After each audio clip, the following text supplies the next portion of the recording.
Oh my God.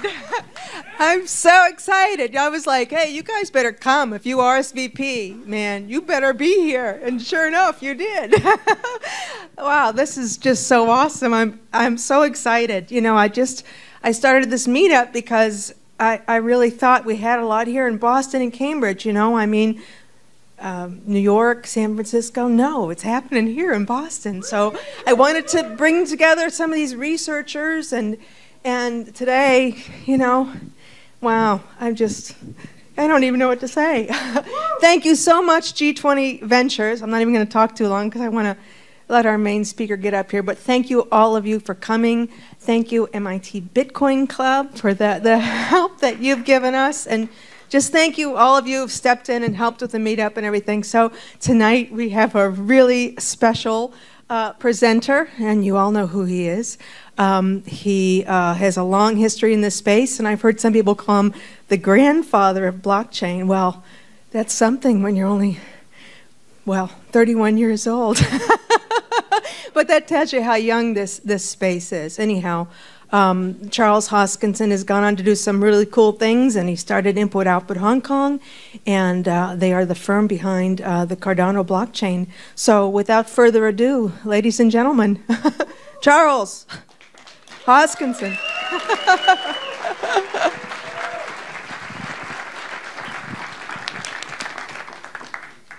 Hi, everybody.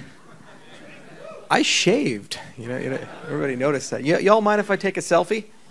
Okay. This is going on Twitter.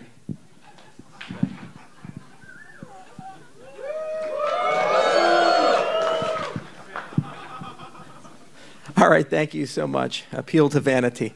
So first, thank you so much, Amy, for putting this on, and thank you, Mike and G20 Ventures, for your hospitality. Thank you, everybody, for showing up. Amy asked me to do this event for a while, and I said, okay, you know, we'll have 5, 10 people. She said, oh, no, it'll be like 40. And I was like, okay, that's a big group. And now, what are we, like 200, 300? 400. 400, wow. Okay, so let's play the distance game. How far did everybody travel? Anybody here from outside of Massachusetts? Yeah. Wow, all right. So what about you? 4 hours from Burlington, Vermont. Wow. Can anybody beat that? Well, that's Florida, yeah. Singapore. Wow, they win. I don't know what the prize is, but give them something. Okay, so the topic of tonight is third-generation blockchain technology.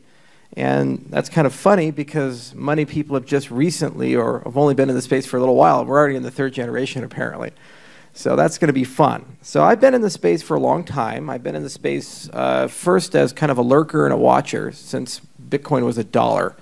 And back then, it was a very different environment. We would never fill a room like this.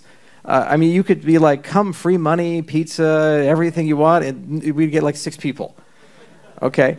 Now, this has been pretty common, and it's amazing to see the growth of passion and excitement. But back in the first generation, back in the day, and this was like 2009 to 2012, 2013, basically, we were just trying to solve a very simple problem, which was, could you create a form of decentralized money that actually has value and nobody controls it, doesn't have a central party behind it? As this today, it seems like obvious, right? Yeah, we have that, we have Bitcoin. But back then, it was actually a very controversial and interesting question.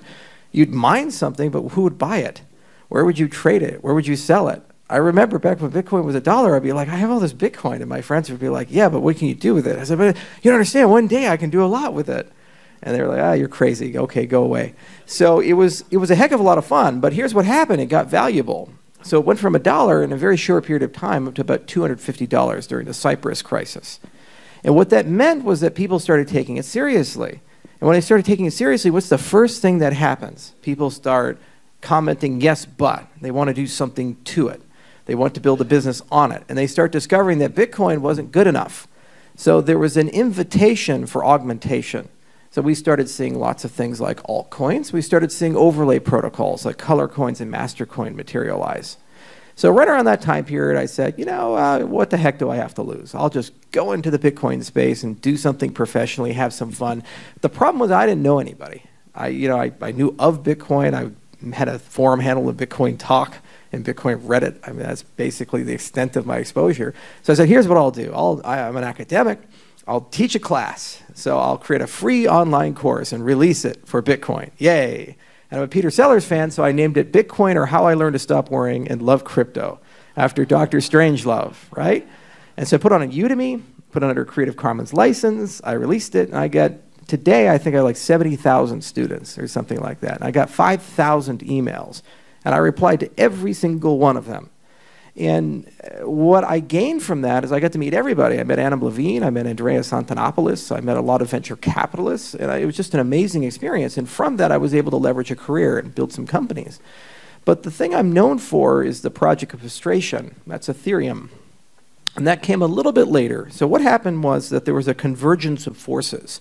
So I had worked on a project called BitShares, and I'd worked with many other people in the space, and we were all kind of in a rock and a hard place, where every time we built a protocol, we'd want to add something to it. But after you deploy a cryptocurrency, it's really hard to change it. That's kind of the point. So how do you upgrade after you've deployed? You know, it would be so nice if you had a programming language or a scripting language that let you do that.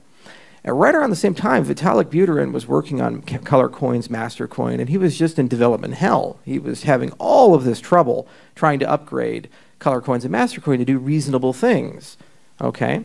So he said, wouldn't it be nice if it was like the web, when JavaScript came to the web browser? And we just got a programming language, and now we have Gmail and Facebook and all these other SaaS products, right? So wouldn't it be so cool if we had a programming language for a blockchain? Now, this wasn't a completely new idea. It has its roots back in the 1990s from Nick Szabo. It's called the smart contract. And actually, Sergio Lerner, who's another pioneer in the Bitcoin space, who's underappreciated, was one of the first people to talk about Turing-complete scripting contracts. And now he's one of the co-founders of the Rootstock project down in Buenos Aires. So Vitalik wrote a white paper, and I got dragged into it. And boy, we had a lot of fun, along with a lot of other people, and we built Ethereum. And that's the second generation. It's, I want my transactions to be smart, and I want my transactions to do meaningful things.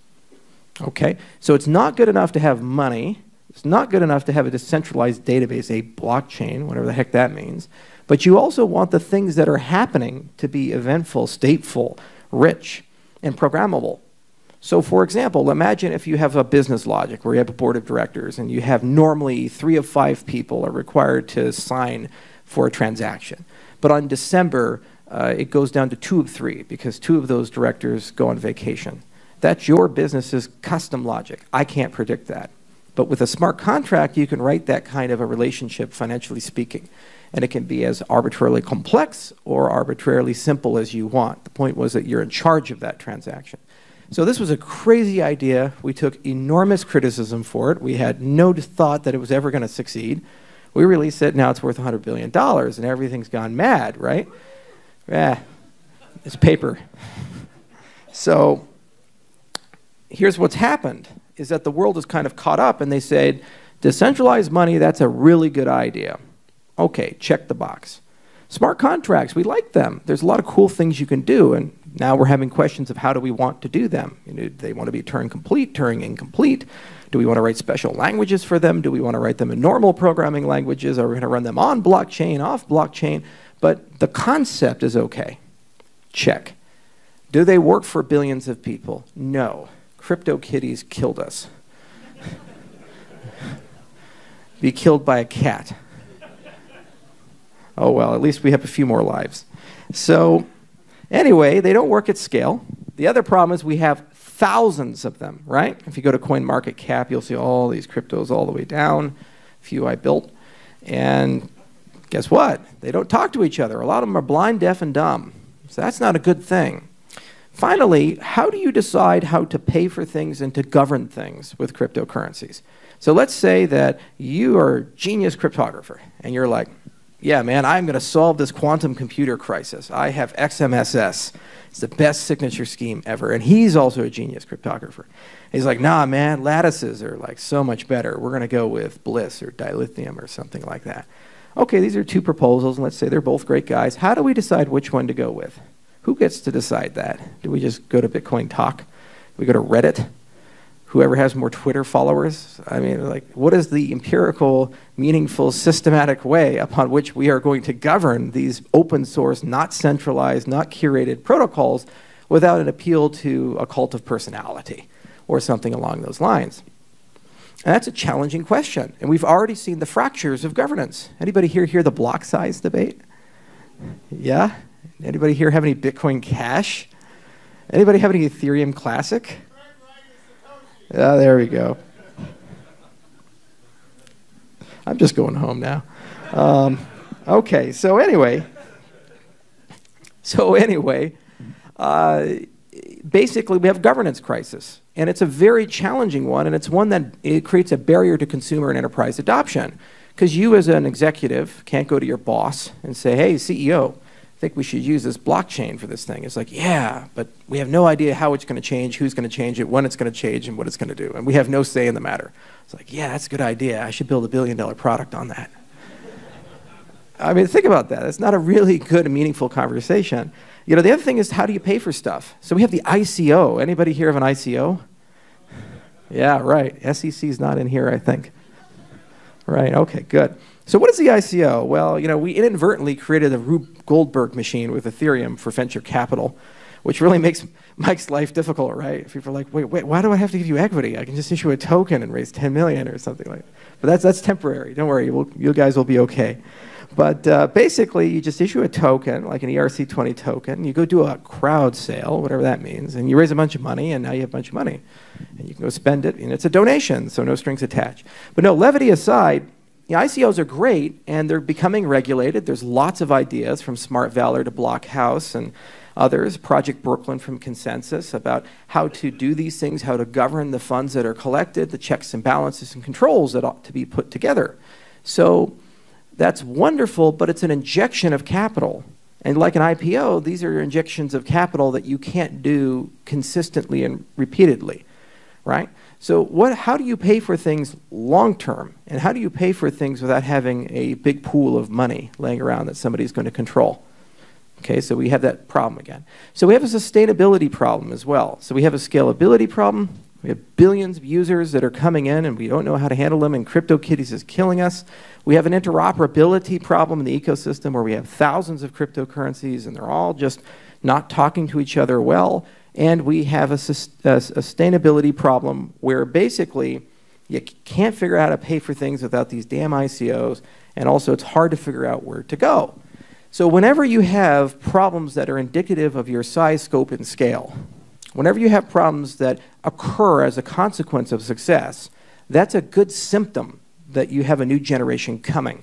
Just like in the old days when we went from first generation to second generation, we were saying, gosh, everybody's trying to get smarter transactions, everybody's trying to do more, but every time we try to do it, it's painful.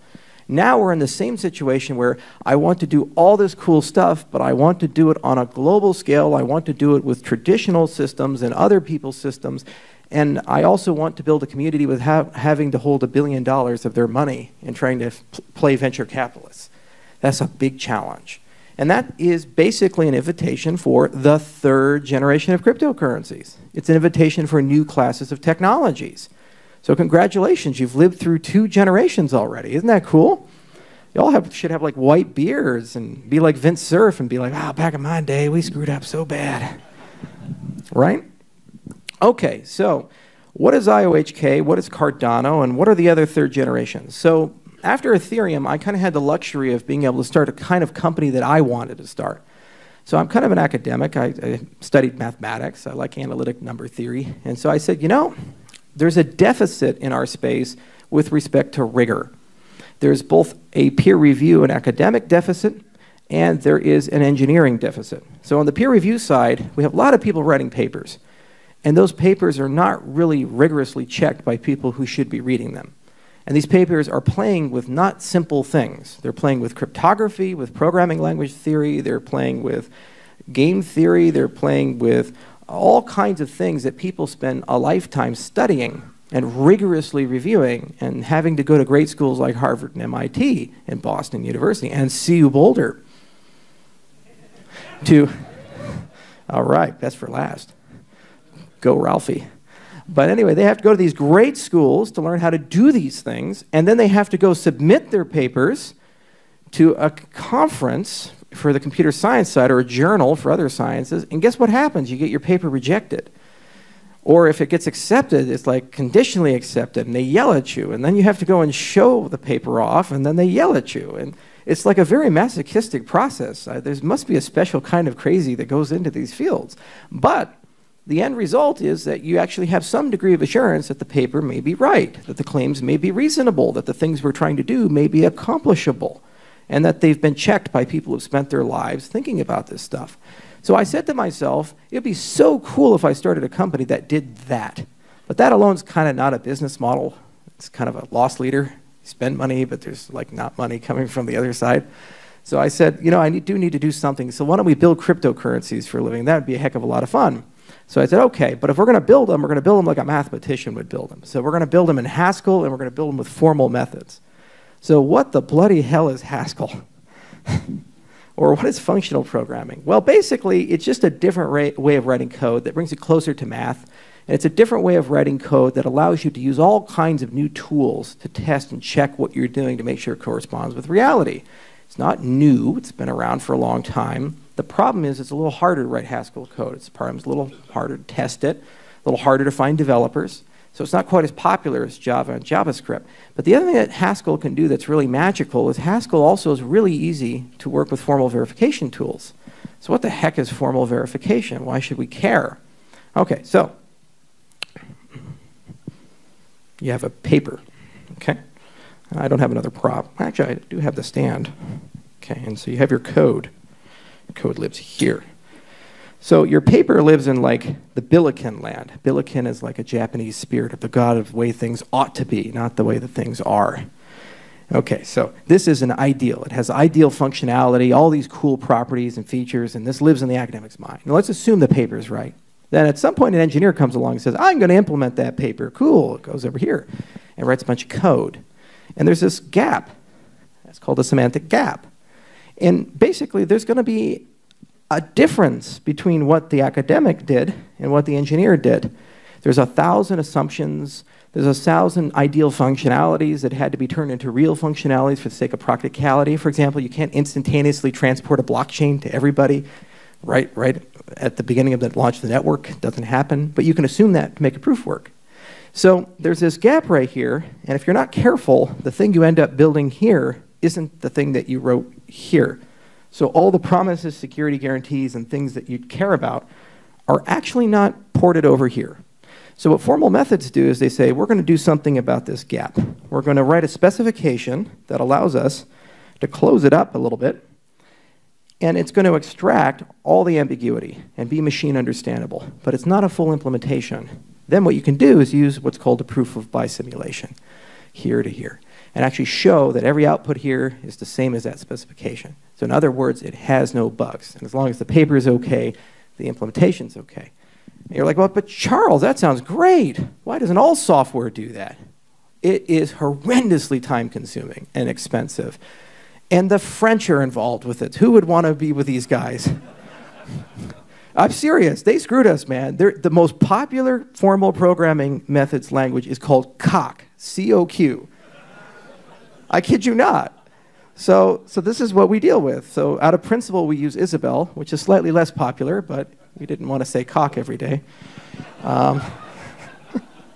And levity aside, it takes a lot of time. For example, let's think of things you'd like to be verified. How many people here have operating systems? Well, you do. You have phones and computers, right? So the kernel of an operating system would be really nice to know that that's properly built. Because you know you kind of rely on that every single day for every single thing you do on the digital world. So somebody did that. It's called the SEL4 microkernel project. And it took over 5 years, millions of dollars, 180,000 lines of Isabelle code to produce 7,000 lines of generated C that had some nice properties. That is not easy. So I said, you know, I want to build an engineering company because I'm kind of a crazy entrepreneur. Not only do I want to do the paper stuff right and go through peer review, but I also want to do this, but I want to do it quickly. It's kind of a crazy idea. So that was the dream of IOHK, get the engineering right, do functional first and formal methods, and get the academia right. Started in 2015. There was just 2 people, my co-founder and I. And now we're 100. We operate in 10 countries. We've got 9 figures of revenue. We have a lot of projects we work on, the largest of which is Cardano. And we're building Cardano with this type of approach. So, what is Cardano and why is it a 3rd generation cryptocurrency? And why do we think it's fun and interesting? Okay, so as I mentioned before, there are 3 characteristics, scalability, interoperability, and sustainability, that justify the 3rd generation. Okay, so in terms of scalability, our belief is the best way to achieve that is as you gain users, you gain resources. Pretty simple. Good ideas should be simple. So we can think of any other protocol that has this property. Anybody have any ideas? Yes, sir. IOTA. Maybe. BitTorrent. Well, that's the one I was going for. It's more classical, less controversial. Okay. So BitTorrent, what is BitTorrent about? So first off, it has over 250 million concurrent active users. That's a lot. And it carries about 1/3 of the internet's traffic. The only way you could have a protocol like that run consistently for more than 15 years is if you have a property that when someone enters the protocol gains resources, it gains capabilities, so that you actually get faster or stay at the same performance despite the fact that you're gaining hundreds of thousands, millions, billions of users. That's a basic characteristic of scalability. Now, BitTorrent's quite simplistic. It's just moving data around. So cryptocurrencies are a bit more complicated, nuanced, because you have more than just moving raw data around. You have transaction processing capability, and this is where things like Hashgraph and IOTA are trying to make innovations. You have things like data storage, okay? So where do you put all the information? Who stores the blockchain? Is it sharded or not? Are you trusting somebody to hold it? And there's the actual data itself that you have to port and move around. Think about the consequences of having a system that runs at 1 million transactions per second. How much bandwidth would be required for a node to process that?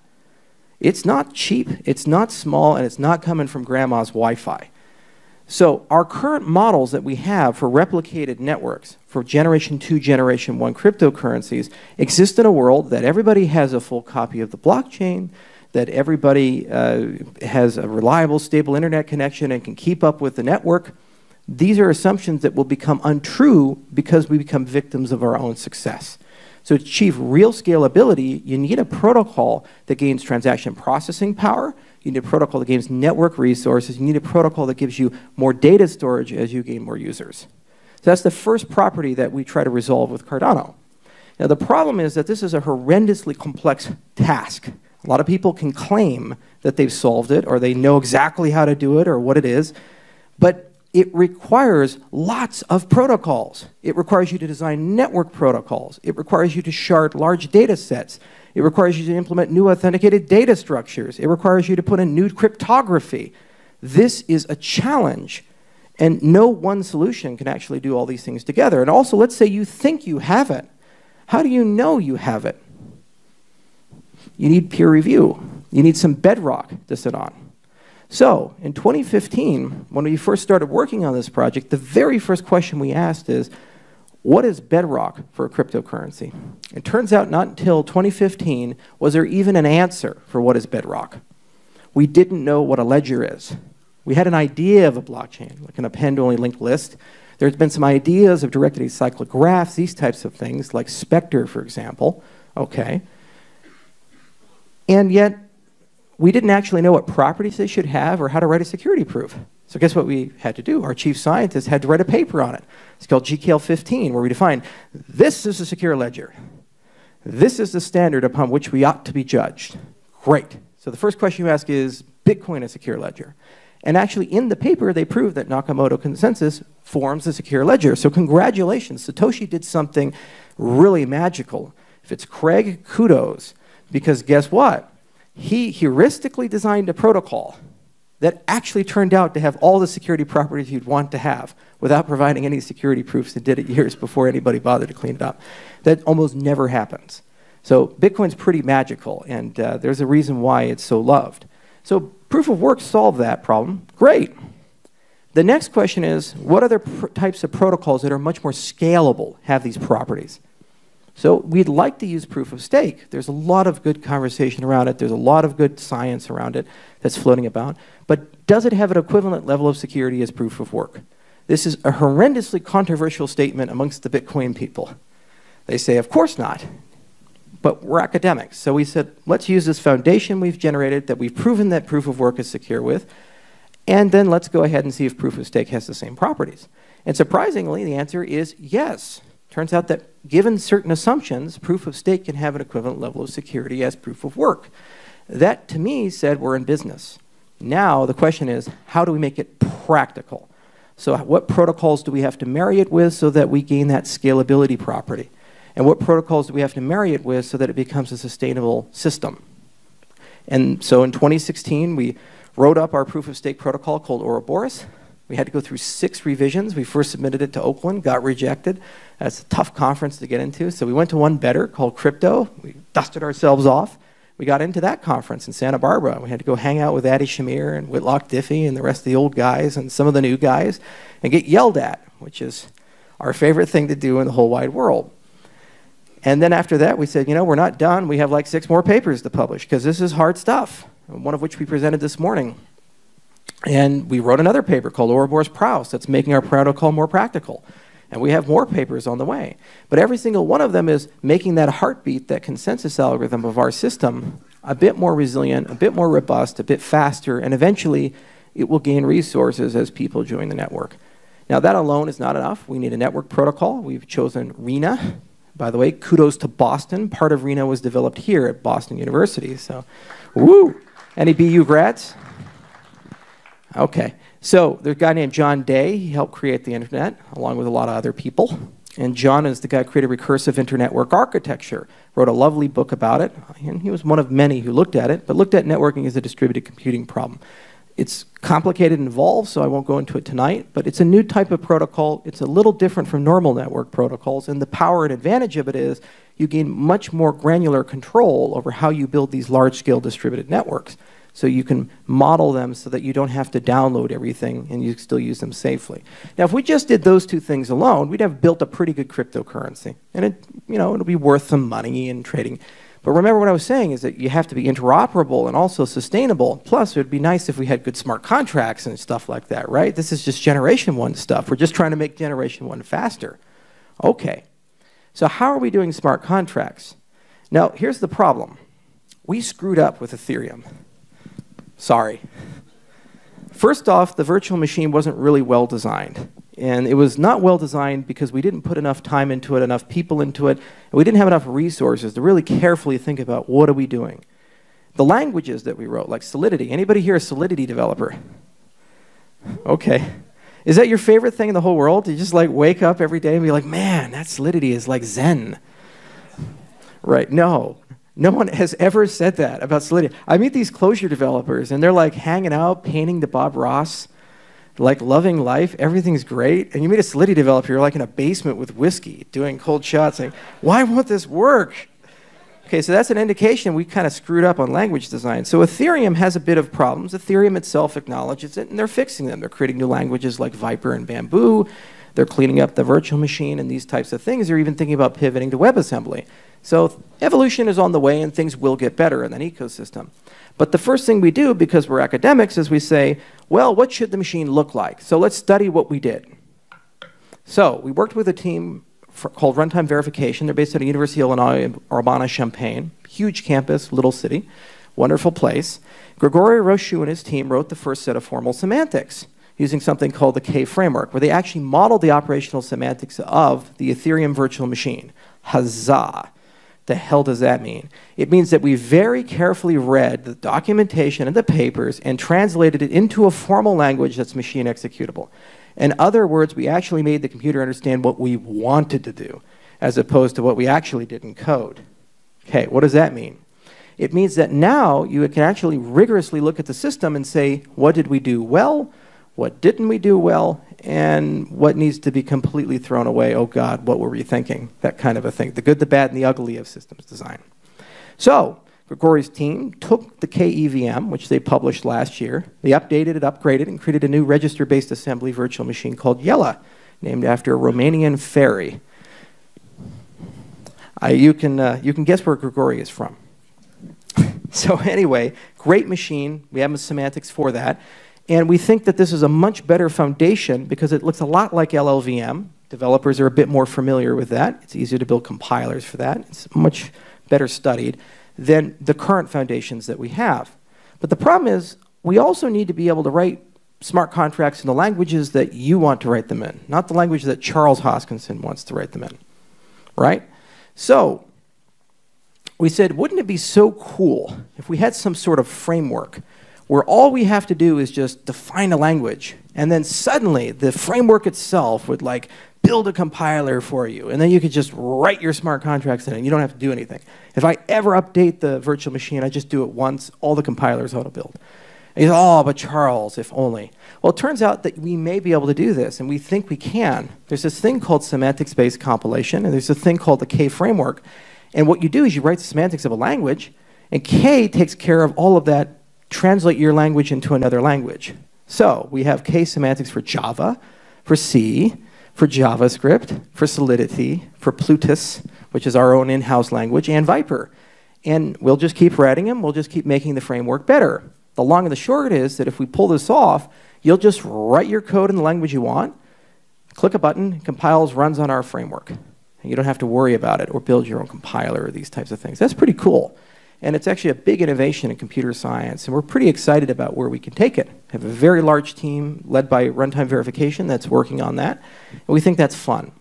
Okay, so we're pretty comfortable with the smart contract side of things. We're pretty comfortable with how this stuff is evolving. We love the fact that we're introducing lots of great formal methods. We even have conversations about like proof-carrying code, and actually we've even specified the first formalized ERC20 token spec, this type of stuff. That would be a cool product, but what we've just done is built a better Ethereum. And I didn't sign up for that. I signed up to build a third-generation cryptocurrency. So briefly, there's two last things I'll mention about Cardano, and then we'll take some questions, because I know you guys are probably dying for them. First is interoperability. So what is interoperability really all about? What are we really trying to solve there? It's amazing how there's two things, right? There's actually two things to worry about with interoperability. One is the legacy guys, the Chases of the world, and the Wells Fargos of the world, and the banks, exchanges, traditional regulated financial actors. Two are the cryptocurrencies of the world, okay? So the problem here is a problem of attribution and metadata and standards, and it's a problem of consensus within a community. And we just have to accept what they want to talk to them, because they kind of own their side of the system. It's a negotiation. But this is a problem resolved by committee, and it's a problem resolved through things like Interledger and what Ripple's doing and other such things. Okay, and that'll come when it comes. I don't have any control over it. The problem with the cryptocurrency world is actually a cryptographic problem. It's actually a very easy to understand cryptographic problem, really hard problem to solve. So the problem here is if you're Bitcoin and there's Litecoin over there, if somebody sends you a Litecoin transaction, wants to put some Litecoin on your Bitcoin blockchain, you want to honor that. You have two questions you need to answer. First, are the Litecoins real? Do they exist? Do they come from somewhere? Second, have they been double spent or not? These are two foundational questions. The proof of existence and the non-existence of a double spend. Pretty simple, right?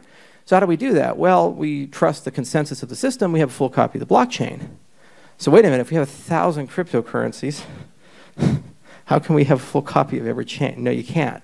So wouldn't it be super cool if you construct a proof, a very tiny proof in the kilobytes, the megabytes for each cryptocurrency that can act basically as a bridge between you and the other currencies so that when you get those transactions, you can verify that they exist and they haven't been double spent.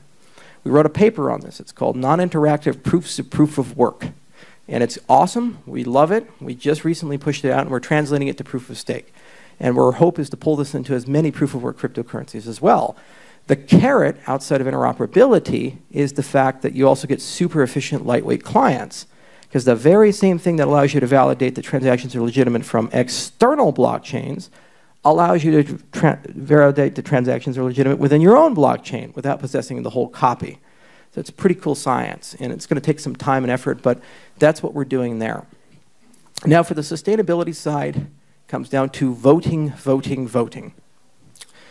Now, we had an election recently, if you guys didn't know.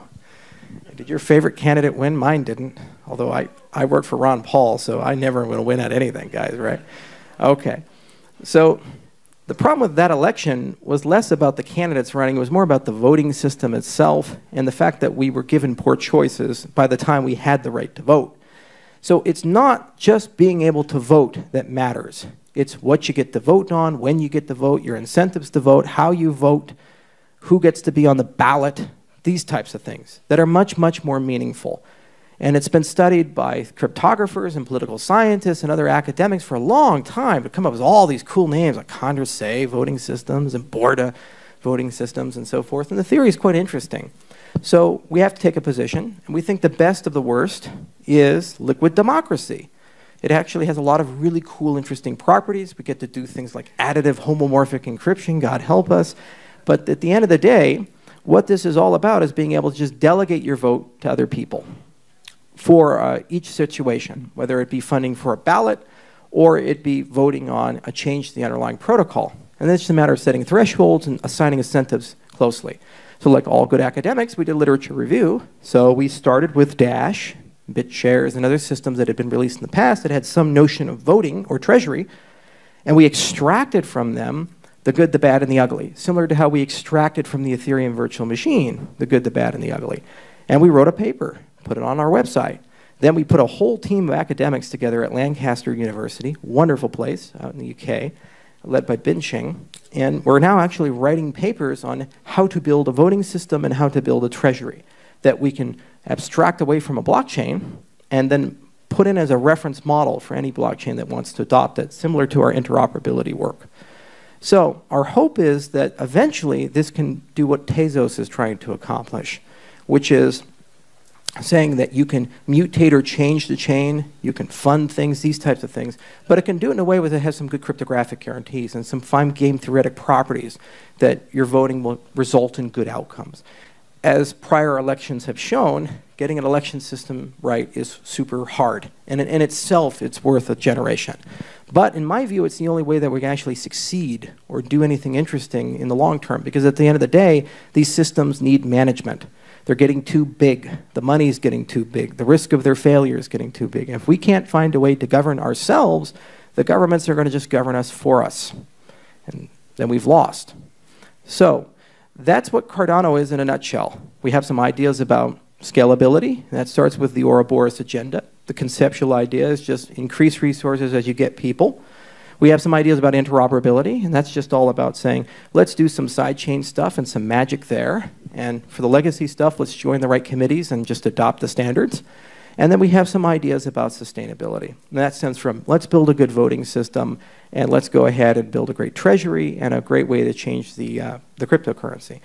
All of our work is open source. All of our research we try to make peer-reviewed, and we try to collaborate with as many people as possible. IOHK has 3 research centers, one at University of Edinburgh, one at Tokyo Tech, so that does mean I get to go to Japan a lot, and one at University of Athens. We're also setting some up here in the United States, and we'll be announcing that soon, hopefully. And we work with lots of different academics and researchers and open source developers, and it's been a heck of a lot of fun learning how to build this type of a project. Now, I mentioned there are some other competitors, and, you know, well, mention them.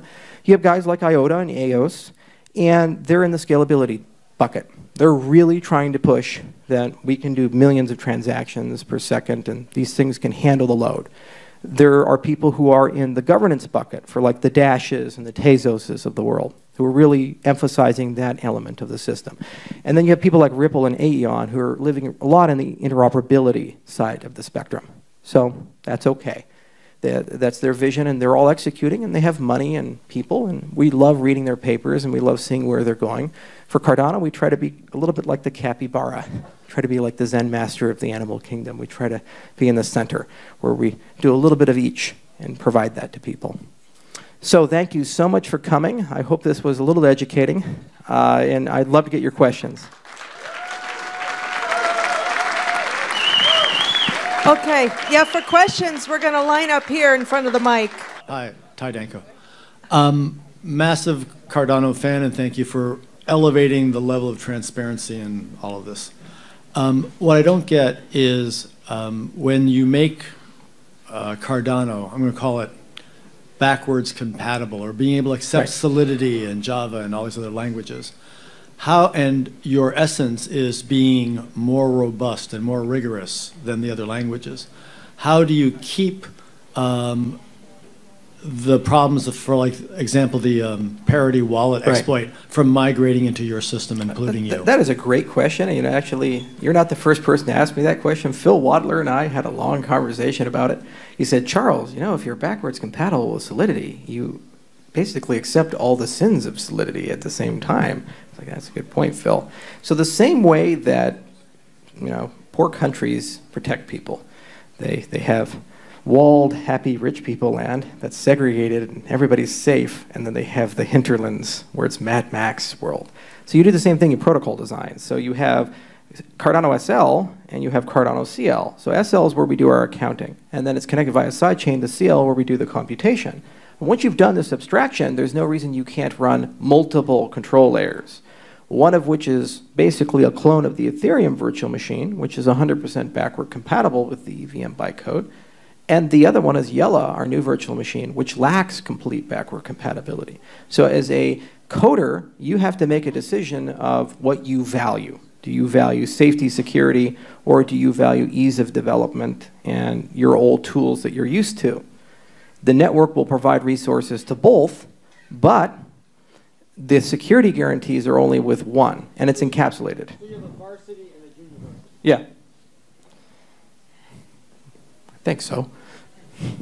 Yes, sir. John Bottoms. I'm the inventor of the browser, 1987. Congratulations.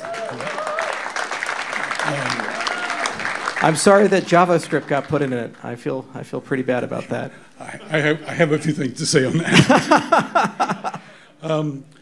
Going forward, letters of credit, paperless letters of credit involve escrow, which fall into the Fed.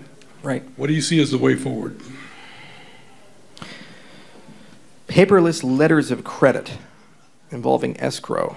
So we could talk about lending in general. Do you want to go down that road? Is that? Well, mostly transactions where there's an agreement by a financial institution that's controlled by the Fed. Okay, so anything that's Fed land is not going to run on a permissionless ledger. This is just not going to happen. It's going to go permissioned ledger at some point. So you have solutions like Hyperledger, Enterprise Ethereum. There will be an Enterprise Cardano. We'll announce that at some point. And that's where you say, okay, this is a coordination issue between trusted known actors who don't trust each other fully. So Wells Fargo and Chase and others, they all know each other. They're public. They're regulated institutions. They won't show each other their customer ledgers without some arm twisting, but they do have a degree of trust that these are legitimate entities, or that they have recourse if that entity lies.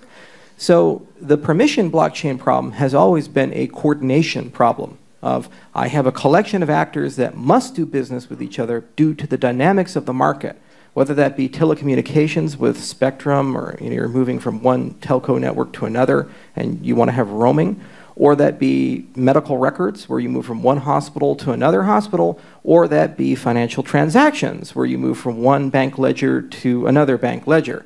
So what ends up usually happening is that they designate a protocol and a standard bearer to be the central authority we trust to help reconcile everything. So we say SWIFT or fixed protocol or whatever that may be. And then the lender of last resort is usually the central bank. So if they really screw it up, the central bank is there to come in and kind of resolve these types of things. So we have this nice hierarchy of necessity and hierarchy of centralization that's been constructed to coordinate institutions that don't want to work together but have to work together because of the nature of their customer. Where a blockchain is nice is a blockchain gives you the ability to say you can remove these centralized consortia of necessity. And now you can form a common state between your organizations where it allows you to agree on facts and circumstances, it allows you to agree on timestamps, it allows you to agree on a litany of little things that are just difficult and usually require God mode, some central actor to do that.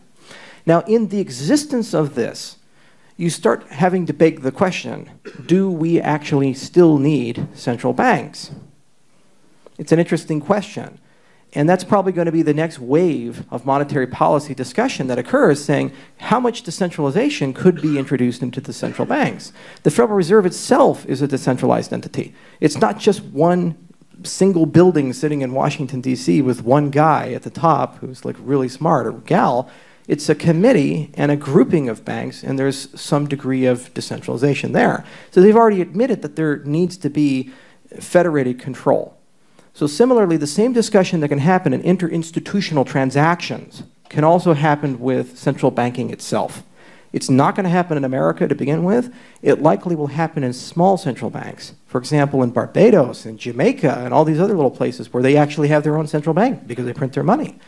But they're forced to do trilateral settlements. So you can't go from the Bayesian dollar to the Jamaican dollar. You go from Bayesian dollar, US dollar, Jamaican dollar. And they don't like doing that. It'd be nice to do bilateral swaps. So you can introduce coordination there. If it starts working, you can pull it into the stack a bit, and then gradually you can open things up. Now, what are the other reasons you do this? Because you gain things like proof of solvency. You gain fraud proofs. You can do real-time continuous auditing.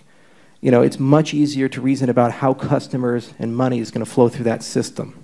On the dark side, it gives you much easier ways of enforcing capital controls, which is why the Bank of China is incredibly interested in this type of stuff. So it's an interesting question, and it's something that's right now not academic. It's actually happening. And it's happening within R3SEV. It's happening within the enterprise groups, Hyperledger Group. All these people are talking to financial institutions. Barclays has its own research desk. They're publishing papers on this stuff. Chris Clack is writing things like smart contract templates and so forth. Digital Asset Holdings has their whole line of research that they're doing for this type of stuff. They even create a programming language called DAML, and they have a whole enterprise blockchain solution they're thinking about. So I suspect over the coming years, this will organically work its way in. Now, the question is, how does that system talk to my system, and Vitalik's system, and the IOTA system, and all the other blockchains that are probably here to stay? That requires some discussion.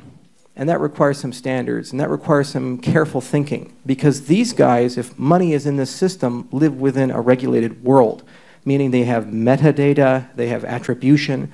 So why did you do the transaction? Where did you do the transaction at? Where did you get the money from? Who the hell are you? You know, are you on a sanctions list? There is no de minimis clause for money laundering, right? So they have a whole bunch of regulated needs here, which none of these transactions natively have installed into them. And these guys aren't going to willingly put that stuff in. And I don't think they should. I think we have every right to resist that encroachment. Okay?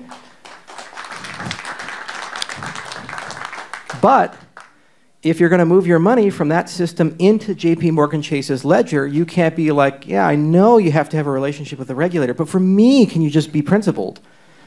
If you want to do business with that guy, you have to play by their rules. So there needs to be some discussion about what that looks like and what rights do you lose when you go from one enclave to the next enclave. And that's the next big conversation that's going to be happening over the next few years. And I don't have an answer for you. I mean, we're going to write papers. We do participate in lobbying policy. I sit on several committees, one in Barbados where we're doing a sandbox for ICOs.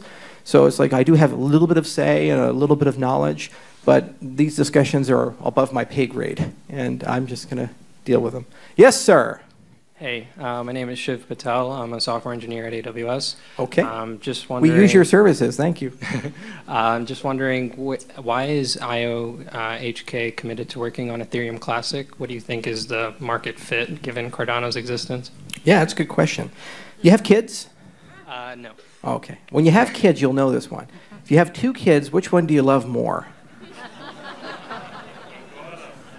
Okay. So, you know, Ethereum is a project I worked on. I love. The social contract, in my view, of Ethereum was code as law. I wanted a better Bitcoin. That's why I worked on it. Vitalik wanted a world computer. These are very different things. What I'm building with Cardano looks a lot more like a world computer than it does a commodity with principles and utility. So those visions were okay until they weren't. What happened was that an event occurred where one group of people were like, oh, obviously, we're over here.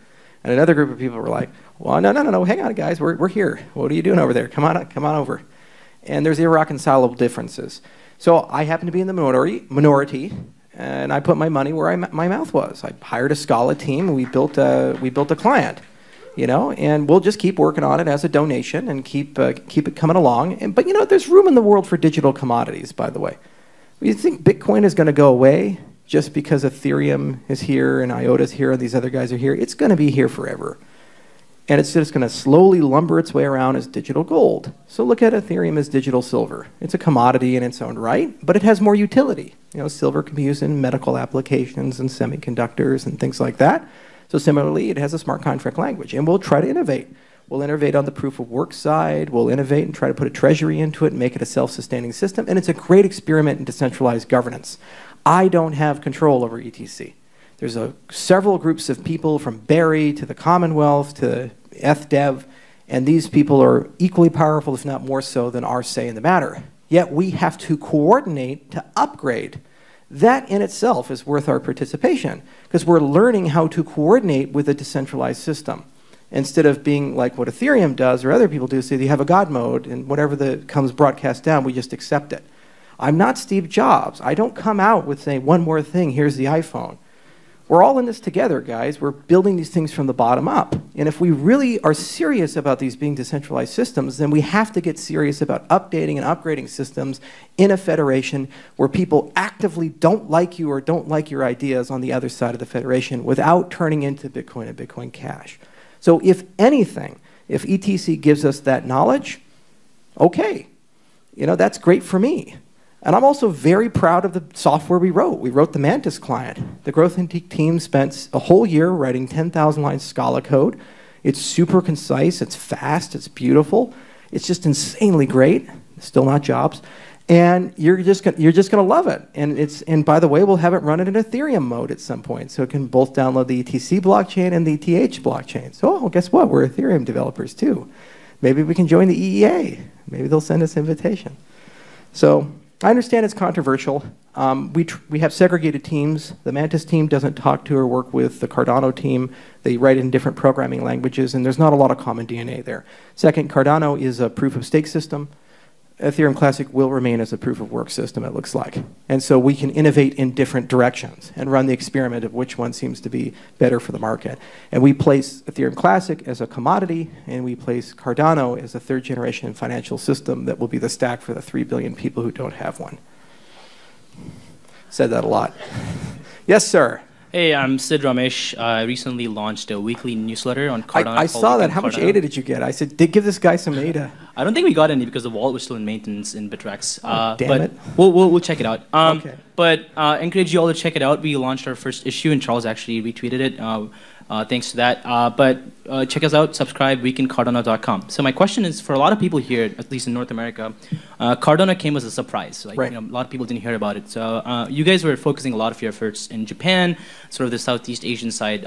Could you talk a little bit more about the history of Cardano and why you guys decided to sort of do your initial, I guess, token sale in Japan? Yeah, that's a very good question. So it turns out that the world is bigger than America. I was shocked to learn this when I was traveling. Like, there's other countries and stuff. It's really amazing. No, but levity aside, you know, Asia's a great place. It's the future of finance. You have 4 billion customers, and guess what? They all have bad financial systems that are old. In Japan's case, it's like 30 years out of date. It's still a cash economy. Like the first time I went to Japan, I went to buy a train ticket, and the guy didn't take a credit card, and it was $300 for a train ticket. And he's like, no, you got to pay cash. I'm like, you're the teller for the train tickets. How do you not accept credit cards? This is insane. But this is Japan. This is where they live. So to me, it automatically made sense that if you wanted to have a meaningful, sustained impact on the evolution of finance and money, that it was very important to innovate in places where there was an actual need to change the system. Number one. Number two, they're willing to listen to you. The problem with America and Western Europe is the regulators do not listen to us. The regulators just don't give a shit about innovators or how we go about our business. They just decide, how do we keep the people who are in charge in charge? That's why no one goes to jail when crises happen, and that's why we have the system we have. So I don't want to play in a rigged system. I would much rather go to the Caribbean. I'd much rather go to South America, to Africa, to South Asia. I'd much rather go to places where there is a need, there are customers, there is value, in some cases more so than the US markets, and go build something there. Second, at the time the project began in 2015, cryptocurrency penetration in Asia was actually very light. The largest country by far was China. Korea had almost not heard about it all, and Japan hadn't really done very much. They were like, oh, that Mt. Gox thing, didn't the CEO of Bitcoin get arrested? And it's only recently that we've seen a humongous speculative surge in the Asian markets. So we actually timed the markets correctly in that respect. So it was a strategic bet, it was a cultural bet, and it's something that did pay off. But you know, Asia's not the only place. We are going to enter Africa this year. We're planning to go into Ethiopia. We're planning to go into Ghana and to Kenya. We're already in Barbados. In fact, as I speak, there's a Haskell class being taught at the University of West Indies. And Barbados is structurally very similar to Ghana and Kenya and Ethiopia. If you look at any index, like the amount of people who are unbanked, the average median income, education, these types of things. And it's a good sandbox for us to test our expansion plans into Africa. So we're going to enter those markets, and we're already in Argentina. We've been there since 2016. We have an office with ATIX, and it's right in the Bitcoin Center there. We talk to Diego and Sergio and all the rootstock guys pretty regularly. So it's great to be in a jurisdiction where when you talk about monetary collapse, they get it. In fact, as a side story, one of my favorite guys I talk to a lot every time I go to Argentina, he took me to his house one time. He says, Charles, let me show you something really cool. He said, okay, so this is where I buried the silver. So when the money collapsed, the police, they came and they stole the silver. So let me show you something else. And he goes over behind this bush, and he's like, this is where I buried the real silver. And that's the decoy silver over there. You learn these things. So I love being in countries like that. You know, the people are just so much more real, they're more genuine, they have nothing. And if you succeed, you build something. And frankly, that's, in my view, the only way we're ever going to get a good banking system, financial system in the Western world. You can't go and ask for permission. Please, Chase and Goldman Sachs, change the rate system that makes you rich. They're not going to do that. And no matter who you elect, they're not going to do that. But you build a system with 3 billion people that's worth more than the system we have, and the only way to do business with that system is to change your system. That, I think, is going to change the world. And so that's why we focus on that area. It means that, unfortunately, you guys, you speculators, didn't make quite as much money. So sorry. But you know what? It's time for other people to play. Yes, sir. Hi, my name is Joe Miano. I'm a data scientist at CVS Health. My question is around the scalability. So we think about the popularity of coins like right. IOTA, Riblox, things with non-blockchain technology. I wanted to ask, how does Cardano achieve increased scalability, and what are the theoretical, I guess, limitations and maximums in terms of transactions per second? Right. So we actually don't know what the peak TPS rate is. And even if you have a high TPS rate, the question is, can you propagate all the message through a gossip protocol? It's a really interesting question. So we're studying the network side using a science called Delta Q. And we have a firm out at Bristol led by a bunch of network theory academics. And basically, they're called PNSOL. And we have some videos explaining how that works. And basically, their goal is to say, can we predict performance as the network topology changes and as we gain users proactively as opposed to retroactively through empirical analysis? That's one of the first steps, because you need to know where can you go with what you have. Okay, now in terms of Ouroboros itself, the reason why we designed it the way we did is that we have this idea of an epoch. So how Ouroboros works is that you have kind of two inputs that hold an election, and they elect a bunch of slot leaders to run consensus for a few days, 5 days in the case of the current implementation. So you need a source of randomness, and then you need some sort of election set of people who are eligible to become slot leaders. And that's called cryptographic sortition. Not a new idea. It's called Follow Satoshi by Ido Bentov. Sylvia Macaulay also has a similar system, and so forth. And the source of randomness you can get from a hash, from multi-party computation, all these things is very scalable. Okay. Now, the first thing to do is to say that if you've done this election in just the right way, that that epoch is secure as long as the majority of the slots in the epoch are honest, as long as that committee is majority honest, which is a similar assumption to Bitcoin, majority of miners being honest. The next thing to do is to say, can you take that epoch, and instead of having one of them, run another one in parallel, and another one, and another one, another one, up to n, whatever the needs of the network happen to be for its historical throughput. It's kind of like a feedback mechanism like mining has with difficulty, right? We can go up and down based upon some evidence endogenous within the network. And that's the next generation of our protocol after we finish Ouroboros Prouse up and it finishes peer review, is to explore how do we run epochs in parallel, And then once we do that, then we get n performance. It's n times the amount of, the constant for whatever the TPS limit for that is. Now that's your raw theoretical throughput. And as you gain users, it's easier to gain committee members. So it seems to me like this will scale fairly well. The problem is still moving that data and storing that data.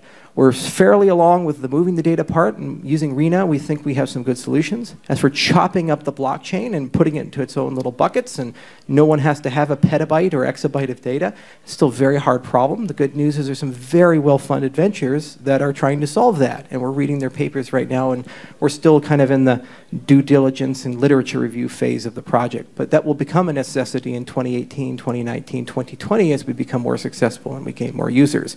We imagine that these chains could become exabyte scale or yottabyte scale at some point if they become very useful. So there's just no way that anybody's ever going to be able to possess all of them. So you need to be able to chop up history. Now the good news is the same interoperability research we're doing that allows you to have a compressed representation of a chain but still verify things are correct, in addition to interoperability, can be repurposed for lightweight clients. So it is our belief that over an arc of time, that research will bear fruit for the sharding effort of the data side as well. So that's kind of the best short answer I can give you. Now, if you want to know more, go to our website. We have a library with tons of papers, and take a look at some of the papers, read through them, send some emails our way. And also, I can put you in contact with Neil and Peter, who work on the more data science-y, network science-y side of our organization. We're actively testing about how do we simulate and test these networks as if they had 1 million users and 1 billion users and so forth. But this is a difficult systems problem, and it's one that we're working our way through. Yes, sir. Hey. Matt, data scientist. I had a question more about the practical side. You've mentioned not only proof of stake, but also being able to have a bit more control over the nature of the language that smart contracts are written in. As someone who's programmed in Solidity, thank you so much for that. A bit more on the practical side, do you think this could sort of potentially lower the barrier for creating mobile decentralized apps? Well, that's a really good question. So how do we run these things on cell phones, and what does that experience look like? Problem there is that that's not a fair game either. Apple and Google have a little bit of a say in what goes on their phones, right? So we can't, maybe they like Crypto Capybara, but maybe they won't like Crypto Silk Road. So you have to think carefully about that. Okay, so first for language design itself, because this is an area that I'm a little passionate about. I love it a lot. The first question you have to ask is, what problem are you trying to solve with any programming language? No one language is a universal language for everybody. You're just dealing with a troll when they say, well, my language can do everything. You're just dealing with that. So for financial contracts, there's actually a very meaningful thread of discussion that's occurring about whether those actually need to have gas and be Turing complete, or can we build a domain-specific language that has a collection of combinations and that is complete and sufficient for all financial relationships? And there's some great research that's been done along this line. For example, there's a project called Project Actus. And Actus has this idea of 30 primitive contracts that are composable that can allow you to basically rebuild any bank or rebuild any insurance company and so forth. So you can build a domain-specific language wrapped around that. There's even better research done at Microsoft Research by Simon Peyton Jones. It was called Adventures in Financial Engineering. And this was back in 2000. And what Simon did, he was one of the creators of Haskell, a brilliant guy, very charismatic. But what Simon did is he said, let me reimagine the bank as a functional language, and let's just see how far we can go with the minimal amount of functionality possible. Chris Clack has done the same with smart contract templates, as I mentioned at Barclays. And then also Blockstream is doing this research as well with a language called Simplicity, where they're actually thinking carefully about how do we get something that's better than Bitcoin script for the developer, but doesn't allow you to shoot yourself in the foot, chop your leg off. Okay. We actually have a project at Kent University under Simon Thompson and his postdoc Pablo. We're creating a language called Marlowe, where we're taking a wrap-up of many of these things we've learned and trying to create that Turing incomplete DSL for developers. Now, what does that mean? It means briefly that it's more like a paint-by-numbers style contract. So, you're kind of like Bob Ross, like put a tree here, put a cloud here. So similarly, like, I want to do this many multi-sig, and I want to do escrow here, and have an oracle here, and whatever, and you just kind of plug those things in. And then you just know the contract is going to work as you've written it. You as the developer don't have to think about that. Once that becomes a standard, it's a lot easier to have a meaningful discussion about how do we get these things to run in different environments, whether that be on virtual machines like the EVM or Yella, or that be on cell phones and these types of things. Okay, so that's a discussion, it's a conversation. We have limited control over what can go on to Android and what can go into iOS. You do what you can, right? Now the other side of it is, do you have ideal languages that are really good for robust applications for programming smart contracts? We have one called Plutus we're developing with Phil Wadler and Daryl McAdams, and it's basically like Revenge of Haskell. It's the next generation, man. We're really pushing that hard, and we think we built a really nice language. So that's the best non-answer that I can give you to your particular question, and I have to kind of punt it a little bit, because the reality is that it's not in my control to create a good development experience for mobile clients. I can build my own client, and I can make it good. I can write in F# and use Xamarin and have like a beautiful cell phone app. Great. And I can go beg to get it on an app store and deploy it through. But at the end of the day, that is a walled garden. And that's the problem with walled gardens, is that you don't get certainty with projects. You have to have negotiations. Banking is a walled garden. I have to negotiate with them. And cell phones are a walled garden. They have to be negotiated with as well. Now, if they're too draconian, we'll do what we did with money. We'll build our own hardware. And that might come. And we might have to. So, yes, ma'am. We're running out of time, so let's do like one more question, and then we're gonna have to call it a night. Well, thank you. I'm honored to have the final question, and I want to thank you again. Well, what's your name? My name is Youssef. Nice to meet you. I want to thank you for your contribution to the future. Incredible.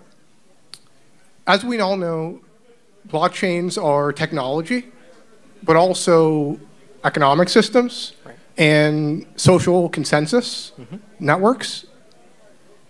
You intimately have experience in a contentious hard fork, and after years of civil war about the scaling debate, Bitcoin and Bitcoin Cash diverged. And although on face that was a technological issue, in reality it was a power struggle to be future oligarchs. What lessons have you learned in the 9 years that this has been going on about what blockchain 3.0 means in terms of economy as well as social consensus and ideology? That's a great question. Thank you so much. You saved the best for last. Thank you so much. Okay. You ever watch The Simpsons? Okay, so building these protocols is almost like this one scene from The Simpsons. So Mr. Burns gets angry at Springfield, and he's like, I'm going to turn the power off for the city. So he and Smithers, they go through this elaborate series of doors and hidden passageways and retina scanners and so forth to get to the heart of the power plant so he can turn off the power. So just as he arrives in the heart of the power plant, there's this rickety old wooden door that leads to the outside, and there's like a dog inside the room, and he kicks the dog and shuts the door. And that's unfortunately where we're at right now in the design of cryptocurrencies. The sticker price is very expensive. You have to learn all of these extremely bizarre, complicated terms and concepts, like public keys and private keys, and you have to go ahead and download this strange client that's peer-to-peer and run it on your computer. And then you have to be really careful with the way you use it and back it up. And oh, and by the way, a hacker is always trying to steal it from you. And if something happens, that's on you. So you pay a huge consumer-unfriendly price to use the system. You're going through all those elaborate tunnels. And at the end of the rainbow, you have that back door of, oh, by the way, there's like 6 people who basically run this thing. And they run it in the shadows like a cloistered emperor because they write the code, and you trust them to make the code correct. Because they run the mining pools, or they own a large chunk of the currency, or they run the exchanges and they decide who gets listed and who doesn't get listed, right? Or they run the media. So this is the human reality in all systems. Where there is power in money, there will be attempts to centralize and to control that power in money. No one is resistant to this, ever, in any capacity. That's the lesson of Satoshi. That's why Satoshi had to die and disappear. You can't build a cult of personality around someone, because no matter how good that person is, how smart that person is, they will let you down, they will betray you, or they will get killed or corrupted or coerced or forced to act the way that breaks your heart. There is no greater example in my mind than Ripple. I like Ripple. I like David. I like the guys there. I think they're good guys, and they do good engineering. And for a long time, I had a lot of respect. They get kicked all the time, and people piss on them. You know, and for a long time I always defended them. I said, you know, Arthur at the end of the day and Chris, these guys are good guys. They're okay. And then they hire Ben Losky and put him on their damn board of directors. I felt sick for the entire day. I really did. I felt sick to my stomach because it wasn't like, oh, we brought him as an advisor, we hired him to do some legal work. It's like we put him on the board of directors to decide the philosophy of our company and who we are as people, because it's necessary for the next step in their evolution so they can do their IPO and all become billionaires and ride off into the sunset with Mark Zuckerberg. Great. But that's the nature of humanity and who we are. So the first lesson I've learned is no one is above corruption.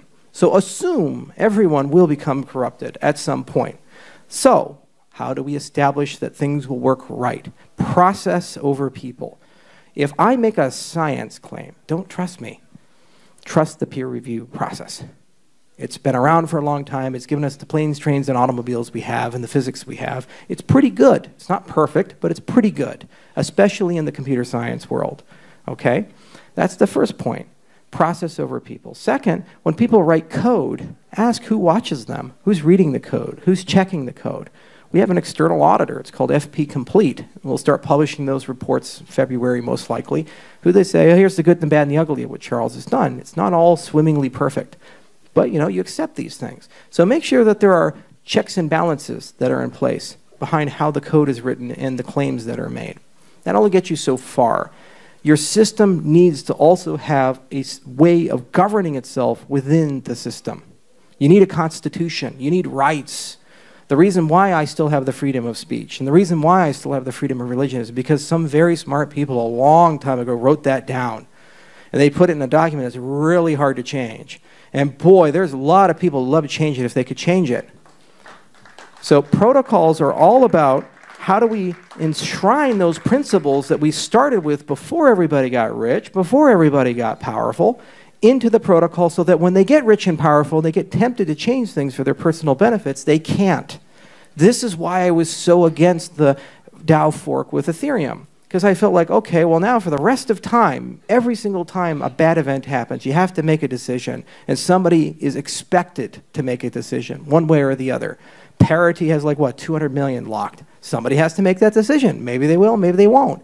But admitting that a decision is there to be made by a person is admitting you've actually given a CEO to your system. And that just felt wrong to me. The Bitcoin core developers resisted that when Mt. Gox happened. They personally, some of them had millions of dollars in Mt. Gox, and they chose not to reimburse themselves. So I think those are some of the basic lessons. Scientific claims need to be peer reviewed, not by random normal weirdos over the internet, but by scientists. If you're making scientific claims, because they spend decades of their lives at great institutions like CU Boulder and Boston University to learn how to do this stuff. And code claims should be reviewed by credible third parties, and bake a constitution into your protocol itself and give a voting system to people who have it. All right, well, this has been a lot of fun. Thank you so much. Thank you, Amy. Thank you, Charles Hoskinson. Thank you, Charles, for coming all the way to Cambridge to see us. We appreciate it so very much. Thank you, all of you, for coming tonight. Please make sure to tweet Cambridge Blockchain Cambridge. Let people know.